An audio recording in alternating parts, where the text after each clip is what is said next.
আমি হানিফ, আপনারা দেখছেন খাস খবর বাংলা ওয়ান লাইভ। আমরা এই মুহূর্তে পুরুলিয়া জেলার রঘুনাথপুর গ্রামরক্ষী বাহিনী কালী পূজা কমিটির আমরা ওখানে উপস্থিত। আমরা সমস্ত মণ্ডপ চত্বর ঘুরে প্রথমে দেখাবো, তারপর বিস্তারিত জানবো এই পুজো সম্বন্ধে। আমরা রঘুনাথপুরের প্রত্যেকটি প্রান্তে আমরা আজ তুলে ধরবো খাস খবর বাংলা ওয়ান লাইভে।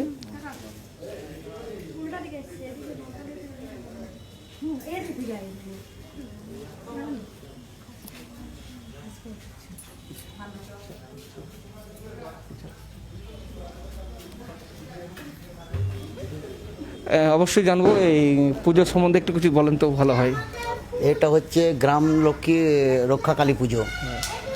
এটা অনেক পুরনো পুজো। অনেক পুরনো পুজো। হ্যাঁ, এটা রঘুনাথপুর থানাতেই হয়। এটা রঘুনাথপুর থানার পুজো, বুঝলেন? এটা থানা কমিটির থেকে পুজোটা হয়। এটা অনেক দীর্ঘদিন ধরে, মানে অনেক পুরনো পুজো। হ্যাঁ, এটা দীর্ঘদিন ধরে হয়ে চলছে। এটা রঘুনাথপুর থানার মধ্যেই হয়।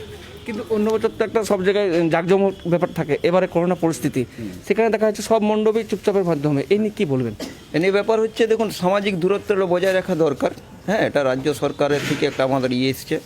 তো সেই জন্য আমরা সামাজিক দূরত্বটা বজায় রেখে যতটা সম্ভব মানে করোনার জন্যে নিশ্চুপভাবে একটু পুজোটা করতে চাইছি। যেমন ধরুন মাস্ক পরে বা দূরত্ব বজায় রেখে, যাতে খুব একটা মানে মানুষের যাতে এই যে করোনা যেটা হচ্ছে এটার জন্য যেন সংক্রামিত না হয়, সেই জন্য আমরা একটু দূরত্ব করে মায়ের পুজোটা কোনোরকমে চালিয়ে যাচ্ছি। এবারে মায়ের কাছে কি চাইবেন?